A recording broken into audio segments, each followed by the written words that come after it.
anywhere.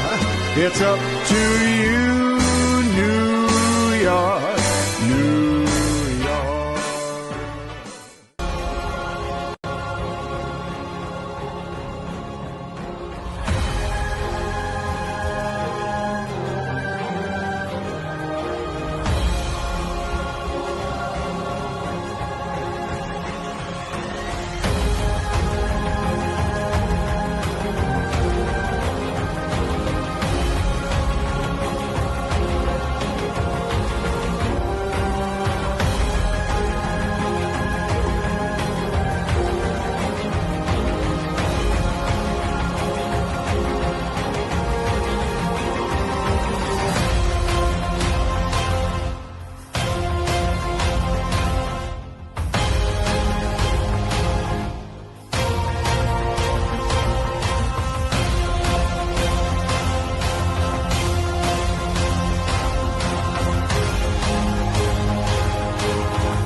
How we doing, guys? Welcome back to another episode of the Richie Hicks Jr. Sports Podcast here on Facebook Live and YouTube.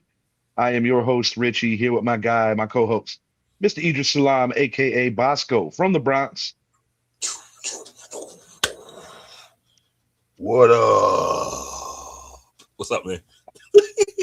Chilling. On today's show, we're going to be hitting on Week 16 NFL preview. We're also going to touch on the NBA Cup as these guys, the New York Knicks, in a position of hopefully something that'll look like a precursor, winning a tournament and then winning the big one later in the summer. We'll see how that plays out. The task is Wembanyama and a very good Spurs team that took down the best team in the NBA right now, Oklahoma City Thunder. So definitely a tall task for the Knicks. I think Jalen Brunson is probably going to be the focal point here.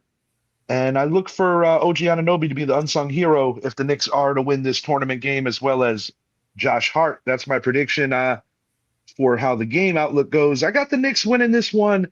I'm going to go 121 to 117. I got the Knicks taking it tonight. Yeah, I'm with you. Last time we've been in any type of championship was against the Spurs, back in the 90s.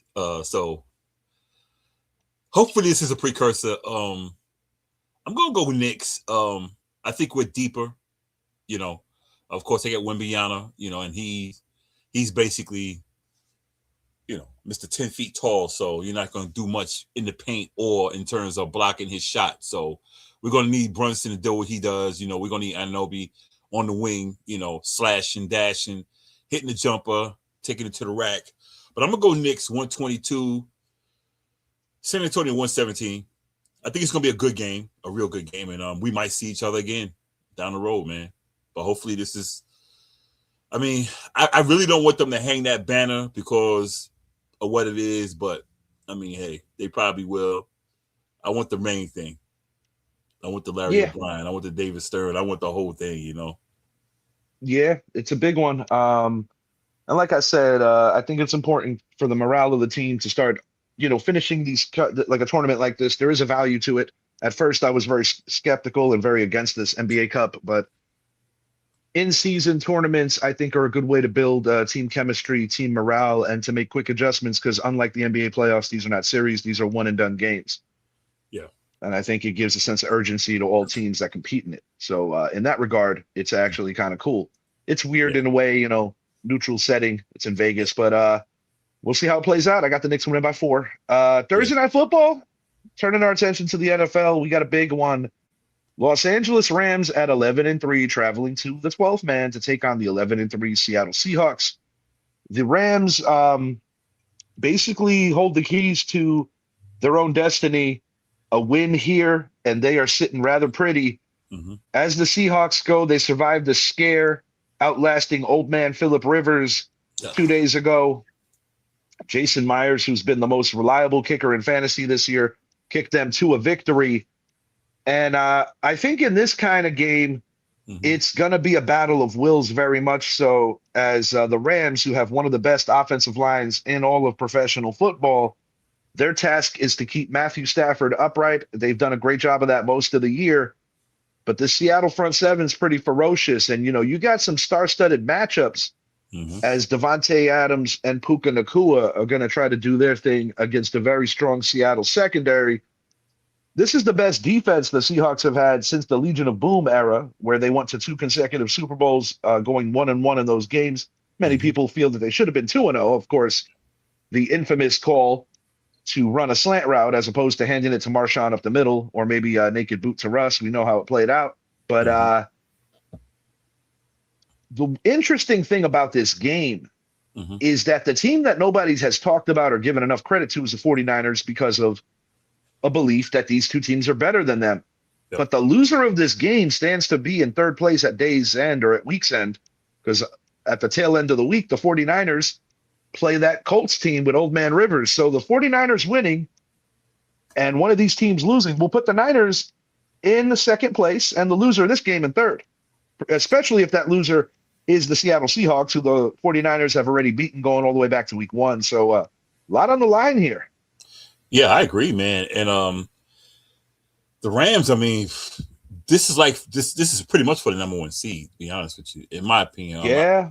I think the North is strong, but I don't think the North is that strong. So I think this not is like these guys. Yeah, this is going to be the number 1 seed. The loser is going to drop because Frisco's sitting right there, and Frisco was tricky. So you don't know you don't know what's going to happen, and they can beat either team. So I'm going to still go with the Rams. You know what? Golly, this is tough, dude. That Seattle defense is playing hard. And Matthew Stafford is playing like he's ready to win another Super Bowl without Aaron Donald on the defense. Ain't that something? Damn. What's your prediction first? This is a hard I'll tell one you, for man. Okay, I'll go down the different phases of each team. If we're talking the running game, I think it's about a stalemate. I think they're about even in the running game. Yeah. Naturally, I'm going to give the quarterback advantage to the Rams because of Stafford's resume. Yeah. In the receiving realm, it's interesting because Jackson Smith and Jigba is like having 2 receivers. Yeah. But, you got the best duo on the other side. So advantage Rams in the receiving room because they've got 2 number 1s that are opposite of each other. Tight end, nothing crazy there, about even. I'm giving the Rams the advantage on the O-line. I'm giving the Seahawks a slight advantage on front 7, although the Rams are no joke either. Right. Coaching. I can't go against Sean McVay. Can't go against Sean McVay. But I'll tell you where the Seahawks have an honest advantage is the kicking game. Yep. As Jason Myers has been that dude all year. And this is the kind of game that inside the 20s, I think both these defenses are going to be holding each other to field goals. It's going to be interesting. You know what? Second look at the running game, I'll give Seattle a little bit of an advantage. I'm going to give Seattle the advantage because I think Charbonnet is a lot more seasoned and tenured as the backup back, who also contributes more so than Blake Corum out of Michigan. Kyren Williams has had a bad habit in some of these big games of putting the ball on the floor. Yeah. Oh, man. This is a tough one. I know, dude. That's why I said I wish this could have been last, but it's Thursday Night Football, so you can't put it last. Yeah. I'm gonna go. It ends with a West game. Yeah, it ends with a West game, and it starts with a West game. Right. Go ahead, Idris. I'm gonna go. I'm gonna go Seattle, man. I'm gonna go. Golly, I'm gonna go 24-21, man. But the freaking Rams, I don't know, man. Matthew Stafford, and see, we don't know about Devontae Adams because he had an hammy issue this last game. Yeah, he's been nursing it throughout the better part of a month, where they're giving him days off, but he doesn't have that same explosion right now, which could be problematic. Right. This is how I see it playing. That's what I'm saying, Seattle. But Puka Nacua was something else. I mean, yeah, he and Jackson Smith and Jigba are both sensational right now. Yeah. This is my thing. If Phillip Rivers was able to make some plays and take it to the wire, I have a hard time believing that the Rams can't do better, even on the road here. Rams have arguably been the best team in the NFL since the season yeah. started. Hands They've been down. consistent. They've responded to a couple of tough losses this year. I mean, every loss that they've had is by one possession. They could Yeah. easily be undefeated right now. I'm taking the Rams in a very close one here. hmm However, if the Rams lose, I'm going to pin it on their special teams / kicking game. But give me the Rams in a tough one. I'm going to go Los Angeles Rams 31, Seattle Seahawks 27. I got the Rams winning by 4. And I'm going to call for a late Sam Darnold miscue that swings the game in the Rams' favor as the Rams, I got them winning by a possession, winning by a score. Sam Darnold throwing an uncharacteristically bad pick. But neither outcome in this game would shock me. The value of the Rams winning here is that it could potentially put Seattle in third if my prediction comes to fruition, because Yeah. the 49ers, as I already stated, have the best record in this division divisionally. That's what's interesting here. They're sneaky, man. And you look at the North, just shading attention for a second. hmm The Bears have a worse division record than the Lions and the Packers. That's what I was saying the last. They only got 1 win. It's So Dude, yeah, that's why I said the like last there's show. so many variables here and how this could turn out. This season's crazy, dude. Yeah, it is. We disagree on this one, which leads to an interesting show. Idris has the Seahawks winning by 3, 24-21. I've got the Rams winning by 4. I'm going to go 27-24 Seattle. I'm going to go up a little bit more. 27-24 in favor of Seattle. I'm going 31-27 in favor of the Rams, and I think we're both in agreement. Neither outcome would shock us. Mhm. My player of the game, I'm going Puka Nacua. I think Jackson Smith and Jigba and him are both going to shine. I got Devontae Adams finding the end zone, but I think he will have a quiet day. Yeah, I can see that. Yeah, I think Like a touchdown-dependent kind of day. Yeah, I think he'll still get about 4 or 5. I think he'll get 5 catches, maybe for like 60, 70 yards. But yeah, I think he'll be kind of limited because of that hammy, because he's been nursing it for a while, and he, tweaked it this past Sunday. So I think the key to Seattle, you're going to have to run the ball, man. I think they have the edge in running the ball to where not Frisco. The Rams have the edge in throwing. You have look cool. You still got Devontae Adams. We said it on the previous show that the Rams offense, their passing game opens up the running game. Yeah. And in today's NFL, that's a lot more prevalent than people realize. It's not the 90s where the running game opens up the pass. It's a lot different now. Just imagine, let's say the Rams, if they can get a good running back out of the draft next season, someone who can hold the ball, a 30, 25 to 30 carry back. I would think that would make Kyron Williams a little bit on the expendable side. Yeah, because he's good. He just can't win the big games. Yeah, I don't trust him completely. I'll tell you that. Blake Corum in mop-up duty, relief duty, sometimes spelling. Williams has looked pretty good.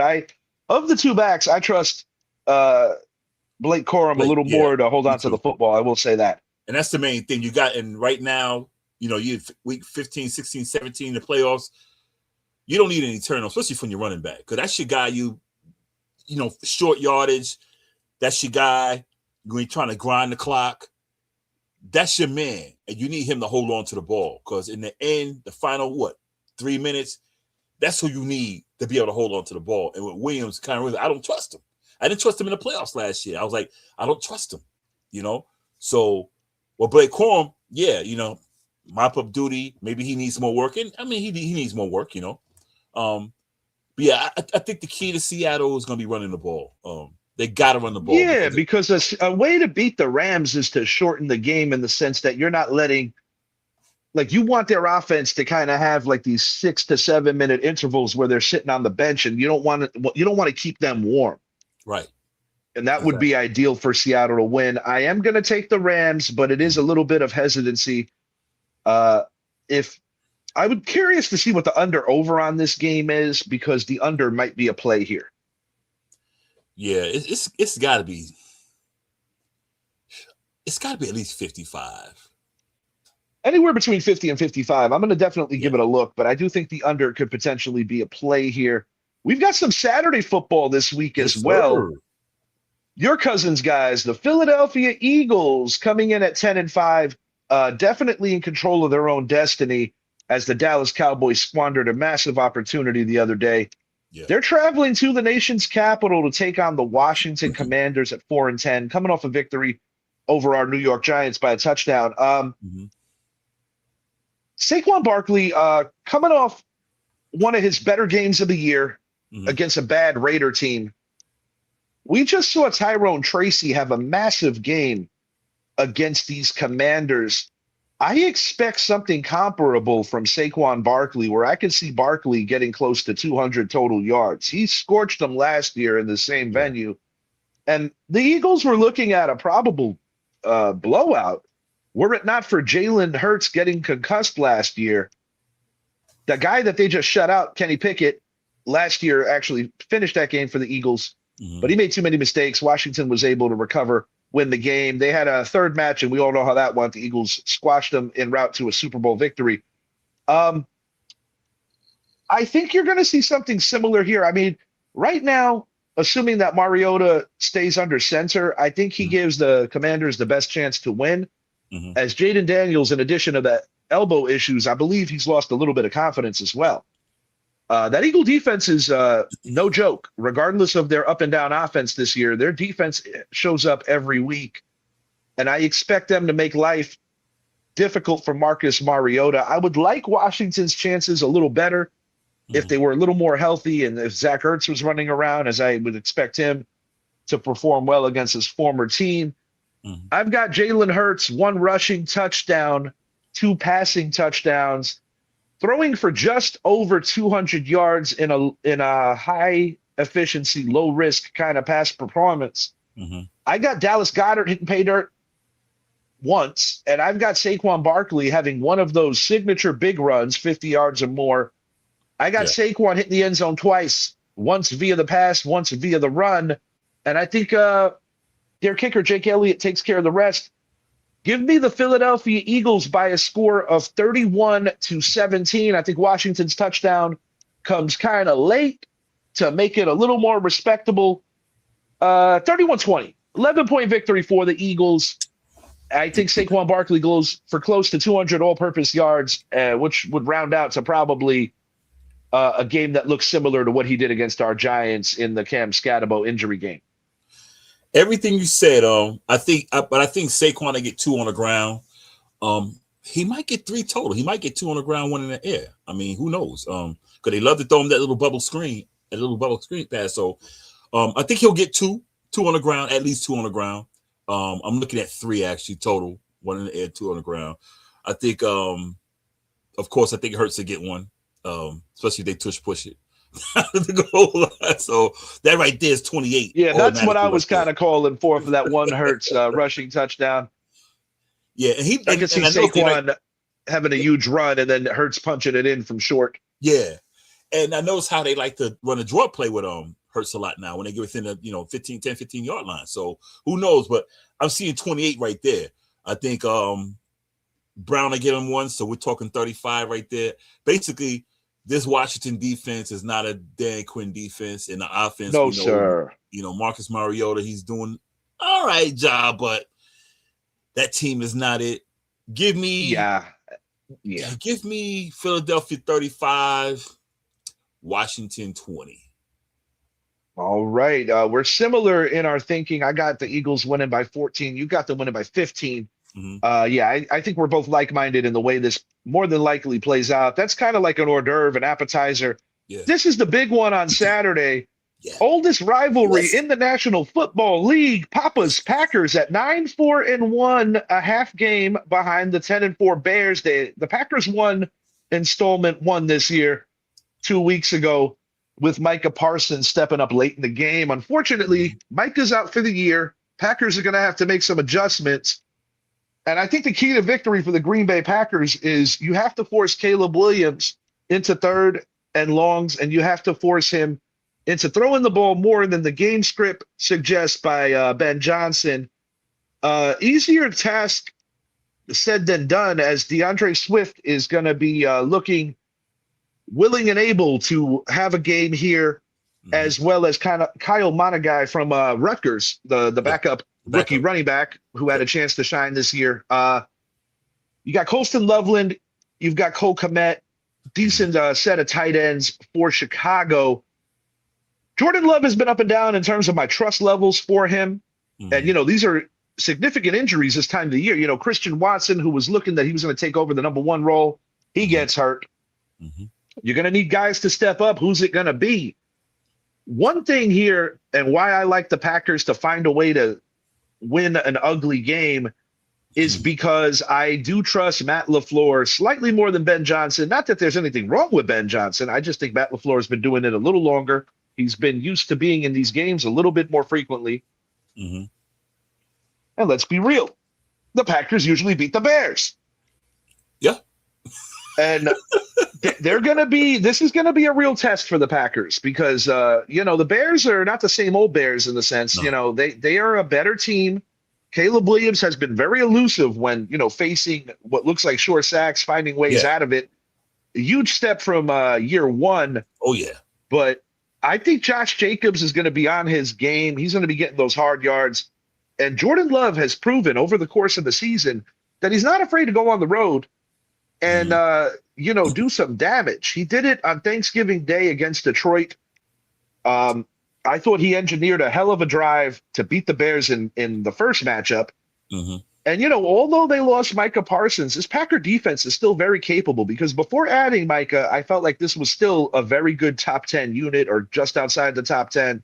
Obviously, with Micah, I would put him in the top 10.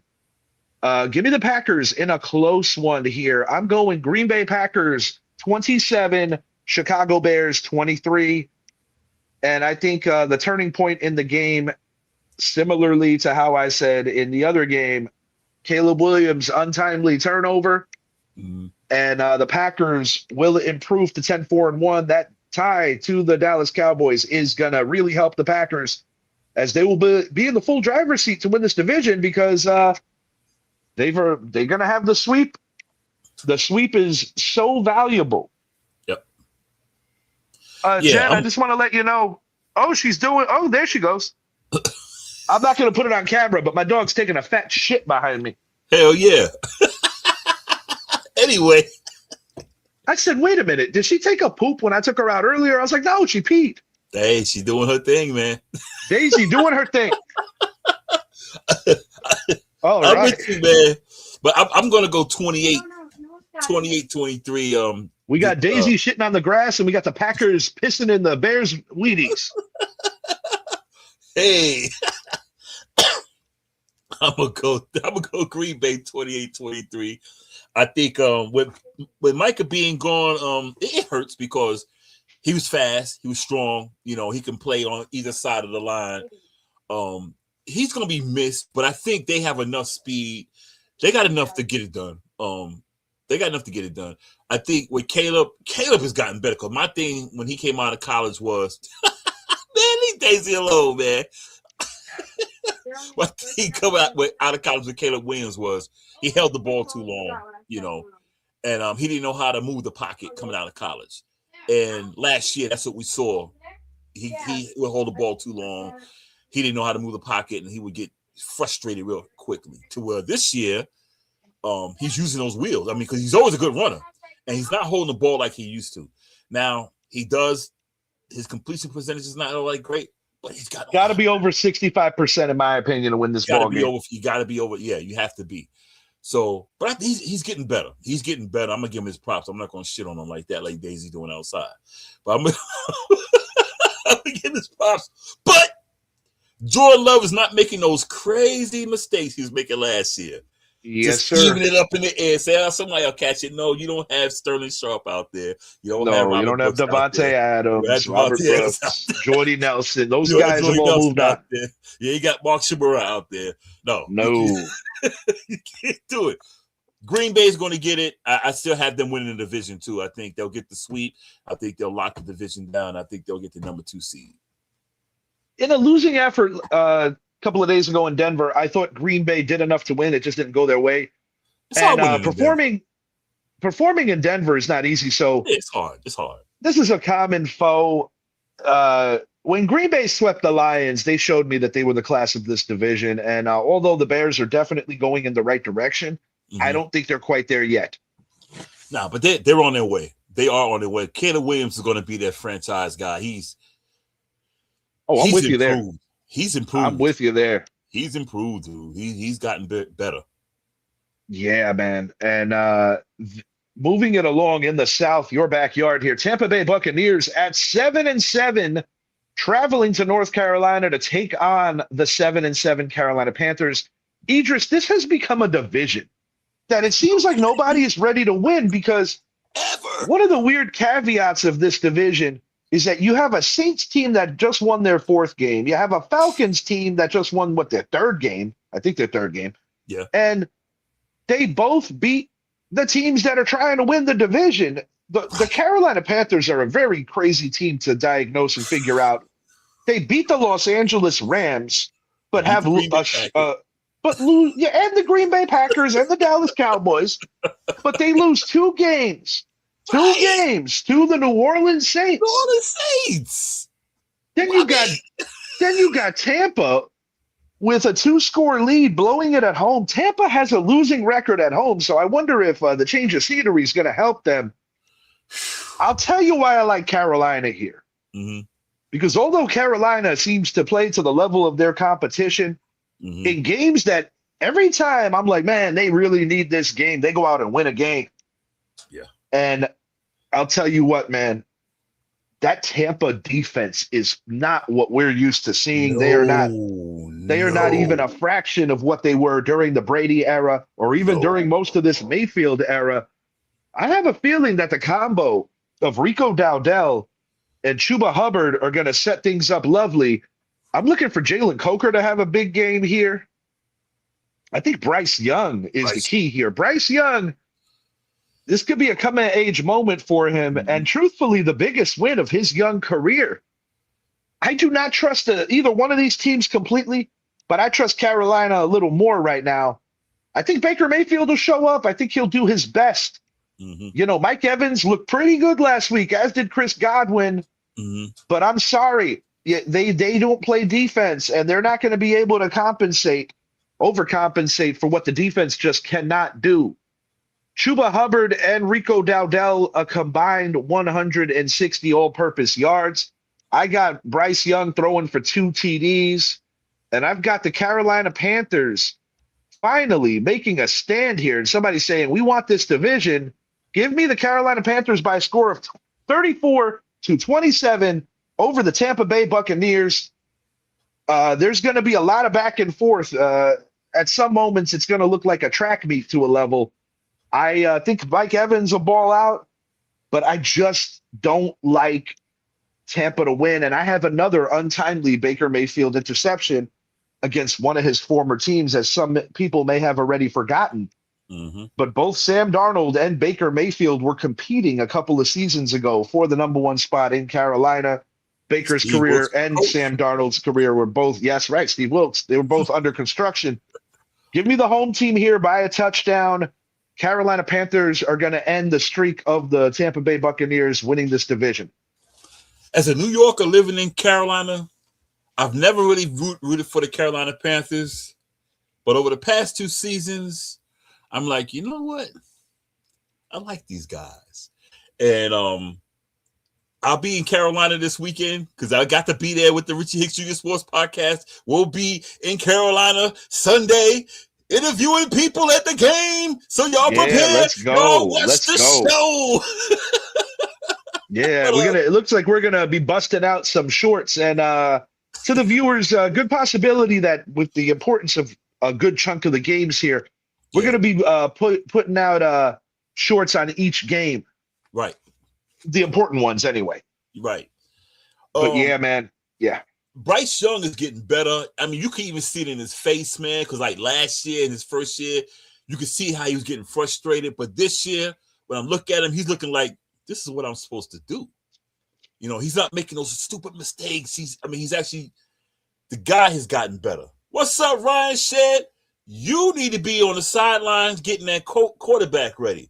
Get off of Facebook. Yeah, this is the time of the year. You know, if Get you James would have been McCarthy going, man. if you would have been more interested in your rehabilitation as opposed to, enjoying the cold weather of Western New York and, every time, just a nice frothy beer, maybe you would have been on the sidelines for the Colts. Exactly. Maybe it would have been your time to shine again. Get in gear, Shed. Get in gear, man. But Guy just wants to get paid. He doesn't love the game anymore. That's all he wants to do is get paid. back to the game. And always smiling at Aaron Andrews. Anyway, go ahead. Yeah. And with Chuba Hubbard and Rico Dowdell, usually you have one running back Thunder, the other one Lightning. With those, you got Thunder. They both will hit you when they hit that line. Dowdell will run over you. Chuba Hubbard will run over you. So you got boom, boom coming at you. Yeah, I'm going to go with the home team, man. Their height, they can win the division, and that division is always who's going to win it this year. Tampa Bay is sliding. Yeah, give me the Panthers, man. I'm going to go 27-21, man. We're going from the Temple of Doom to the Notorious B.I.G. I'm going back to Indy. It might be for the best that you sit this out because last time you were the quarterback of the Indianapolis Colts, we all know what happened. You lost to the lowly Jaguars and missed the playoffs. Yeah, had a real good season at that. Yeah, St. Nick Foles. Oh, my. 27-7. Oh, my. All right. This is the least important part of the show here. Less notables. These are my picks, not speaking for my co-host.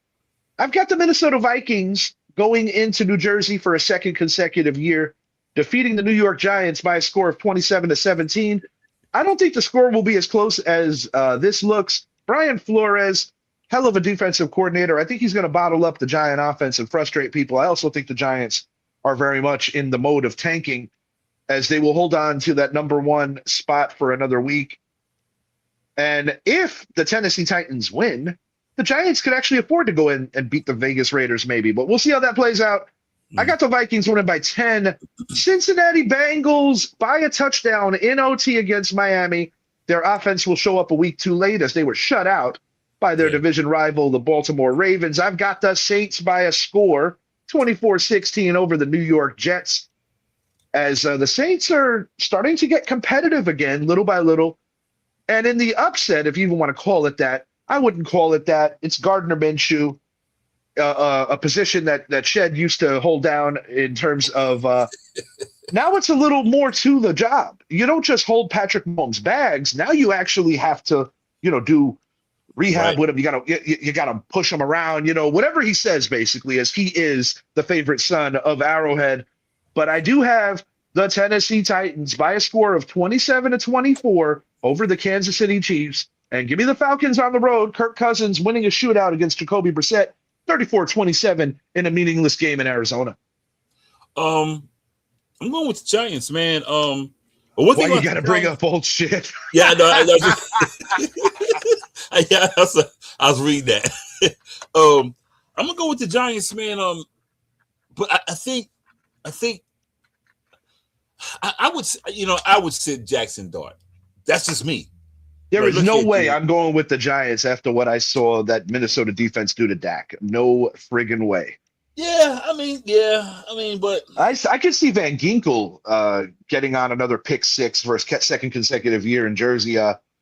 Yeah, these Giants are packing it. They're packing it in, man. Yeah, I'm gonna still go with them, but I'm gonna go close. I'm gonna go 24-21. You had Arizona. I'm gonna go Arizona over the Falcons. Same score, but reverse it around. Cincinnati.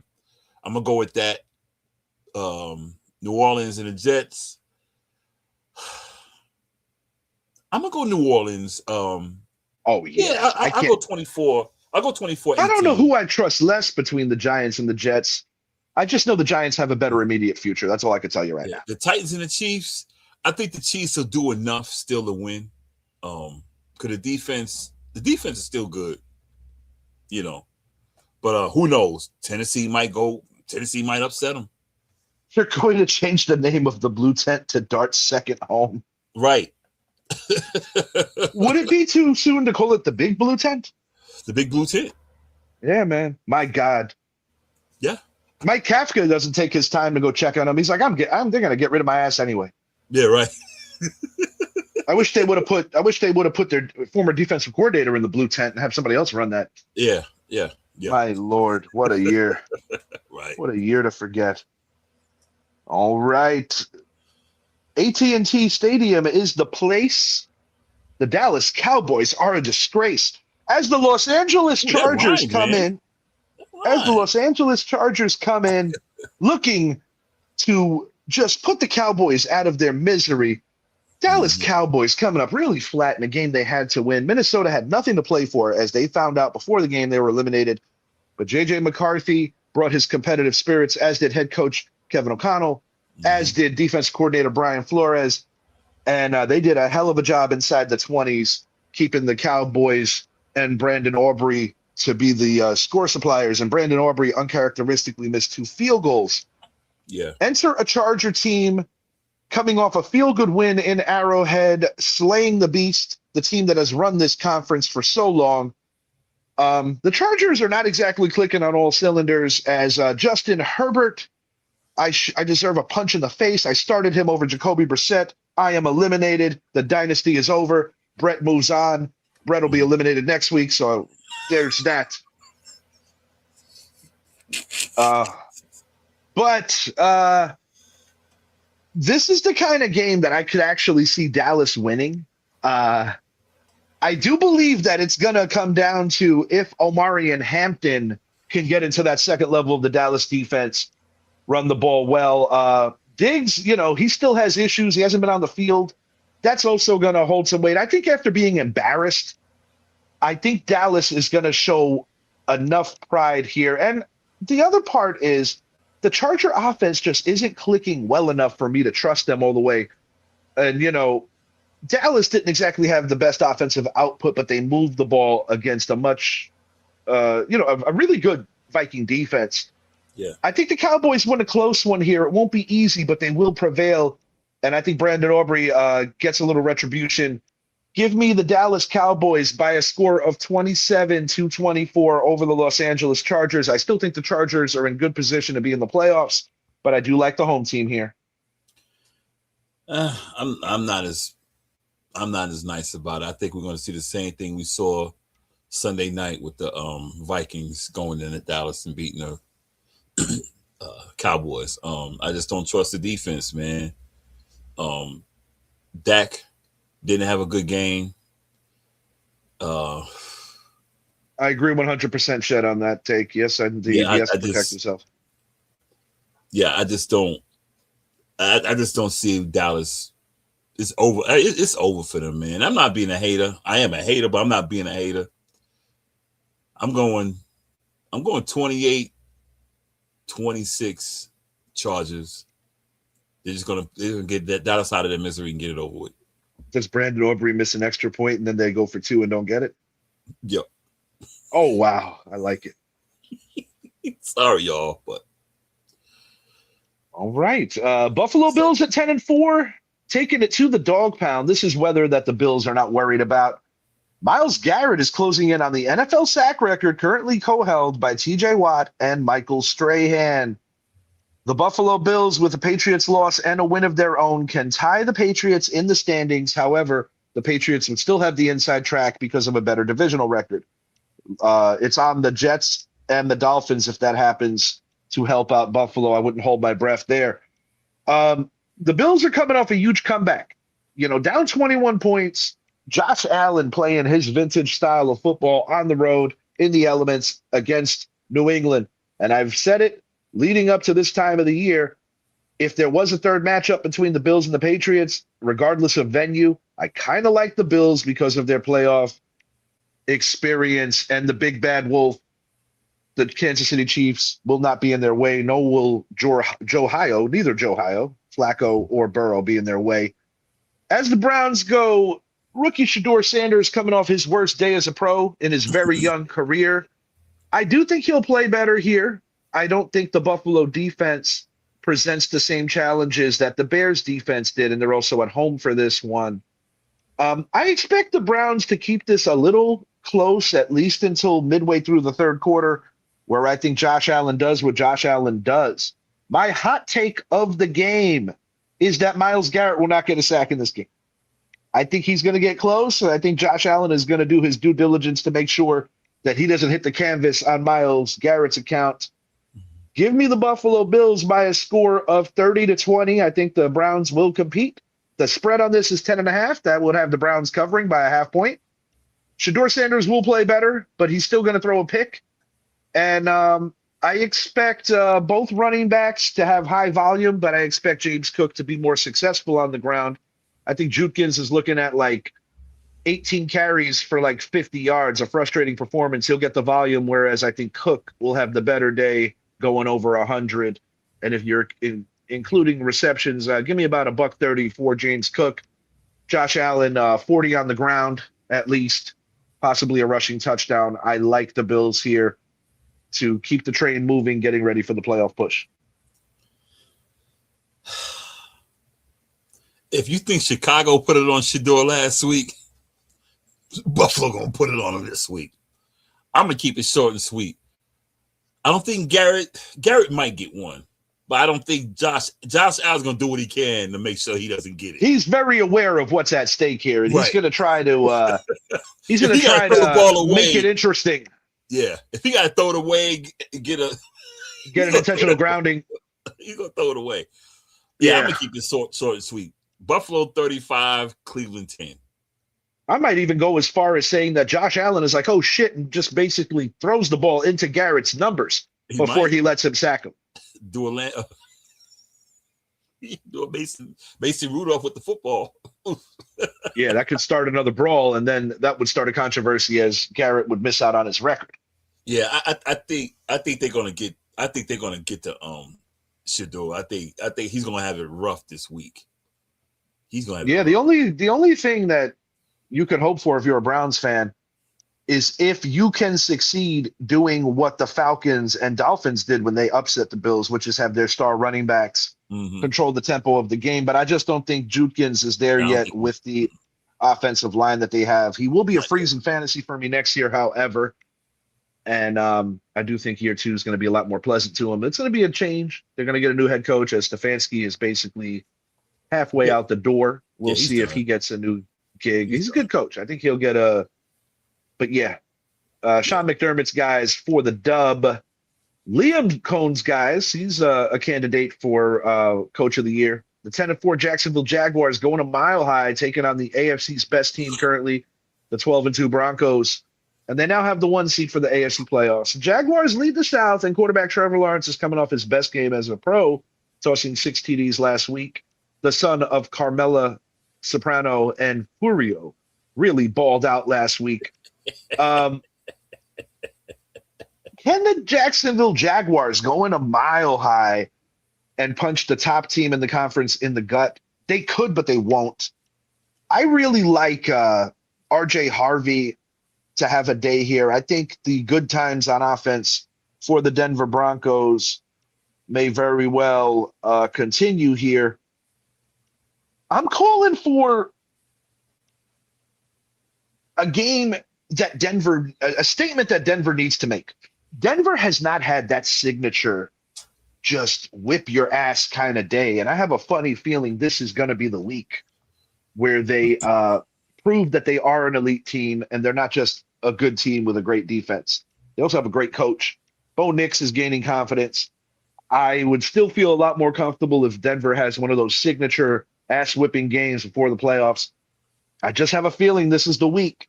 I think Trevor Lawrence is going to do a reverse of what he did this past week, and I think he's going to be a little reckless, trying to make some plays into tight windows. I got Lawrence throwing 2 picks, one of them to Nick Bonito. I think it's going to be like one of those knocked down at the line of scrimmage and in the second layer of the defense, middle of the field kind of deal where Dying Quail gets picked. Jacksonville's been defying the odds, if you ask me, because they are missing some star players. Yeah. They're playing admirably, but Denver's a better team. They're a deeper team, and I think they're going to win convincingly. Give me the Denver Broncos by a final of 34-17, a 17-point victory for the Broncos, and I think that last touchdown by Jacksonville comes a little late, where I don't think it's going to completely tell the story on the scoreboard of how dominant the Broncos were. Bo Nix, clean game here, no turnovers, and I think RJ Harvey scored twice. Yeah, I'm with you on that. I think he'll put two in the other hands of Denver, playing in that mile high air too. It's not that easy to play. No, sir. And he's been playing great, man. Like he said, 6 touchdowns last week. I mean, he's been balling out this year, you know. Yes, and indeed. they've been winning at home, but they're not at home this time. So I'm gonna go Denver. I'm gonna go 30-20. I like it. Yeah. I like it. The Houston Texans hosting the lowly Las Vegas Raiders. Man, those guys suck.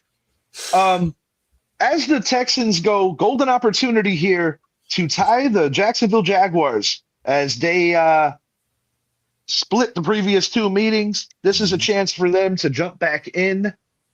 What's funny is H-Town's finest never came back around. I think when they were 1-5, he didn't want no more smoke here. But, it's okay to come back. Your team's playing well. Yeah, he didn't want it. No. Ashton Genty, I'm sorry. He's going to have a very long day. Worse than the kind of day that I have for the other rookie, Judkins. I think the Texans are going to stand him up. Mm-hmm. They're going to make life difficult for quarterback Kenny Pickett with them little itty-bitty hands. And I think the Miko Ryans guys are going to really send out a statement here and say, hey, man, this is our division now. We're the captain now. And I like them big. It's going to be a vintage kind of performance from that defense. I still don't trust C.J. Stroud. He just has to take care of the football. I actually like his backup a little better. I've said that on the show in recent weeks. But give me the Texans in a dominant performance here. 30-10 over the Raiders. The Raiders will get a touchdown by accident. Maybe it'll be accidentally a C.J. Stroud misread. I don't like the Raiders at all. They're so bad at football. And the Texans are going to just dog walk them. It's going to be bad.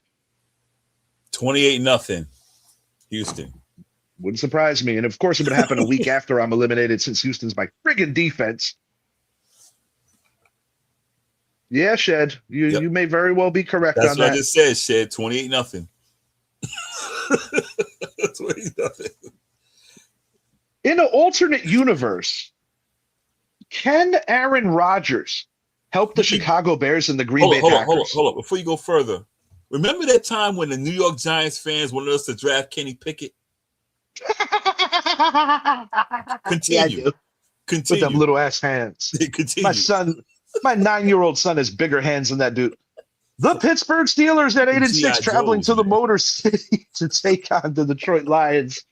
Way back in Super Bowl 40, the Steelers won a very controversial Super Bowl in this building. Yeah. The scene is Ford Field. The faces are Jared Goff and Aaron Rodgers. In an alternate universe, can Aaron Rodgers help the Green Bay Packers and the Chicago Bears?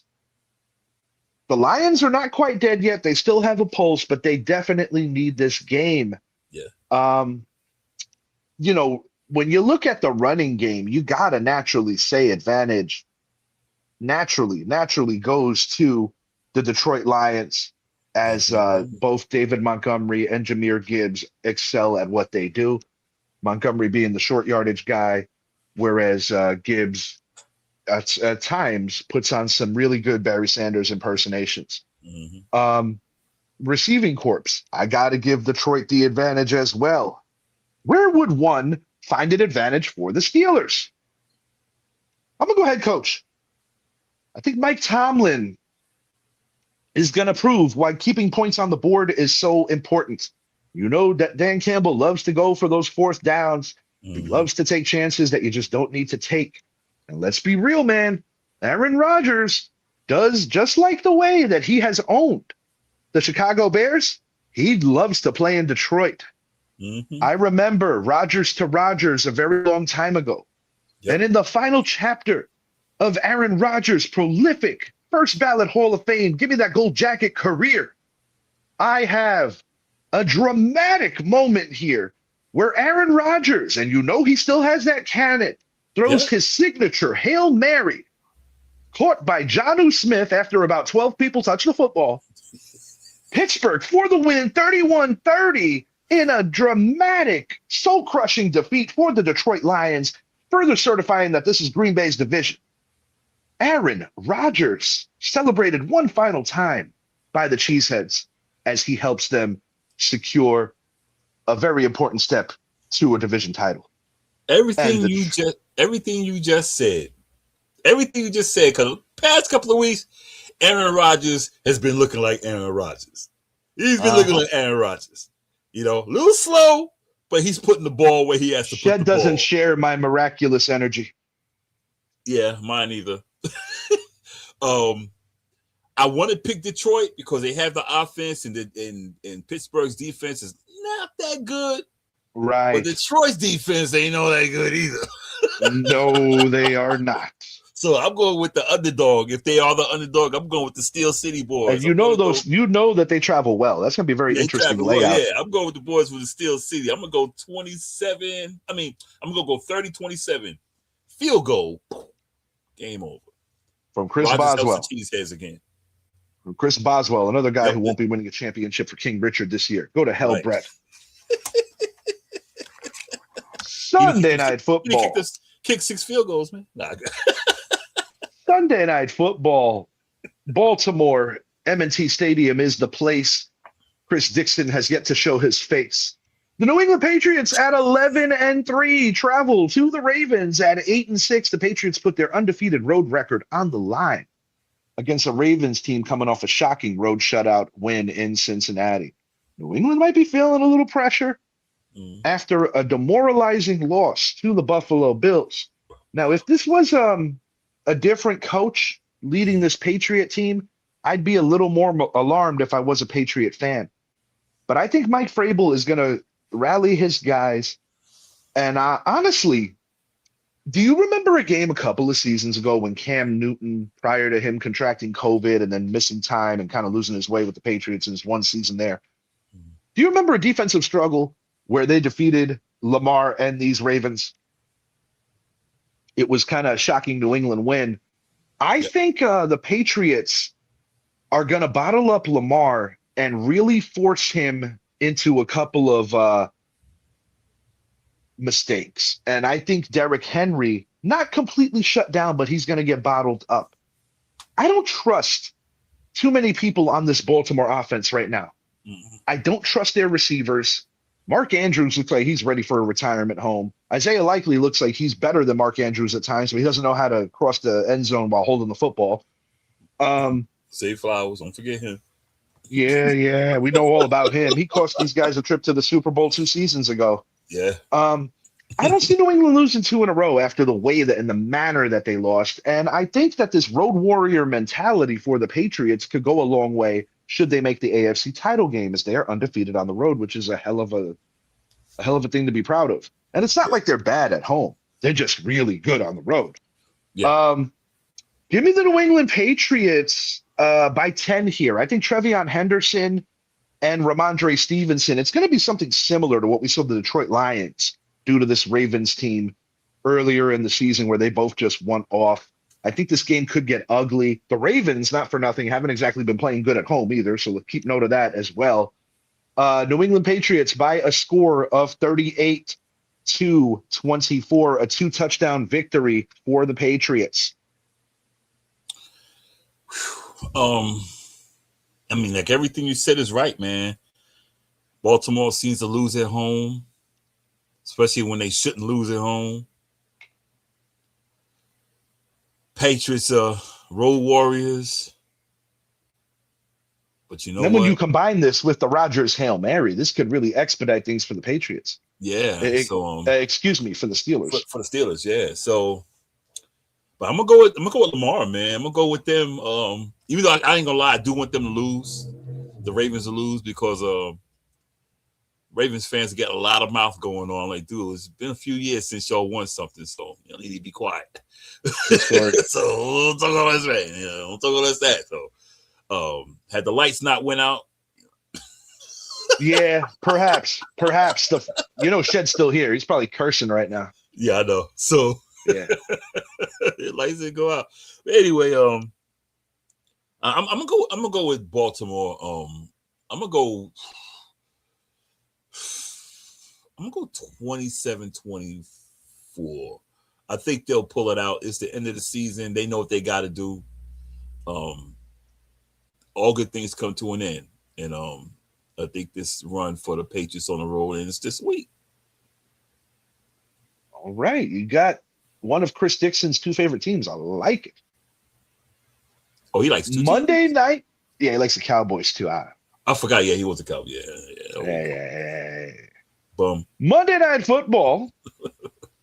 The San Francisco 49ers at 10-4. I said it at the top of the hour. They could find themselves in second place because somebody will lose the Rams-Seahawks game. I'm assuming it doesn't end in a tie.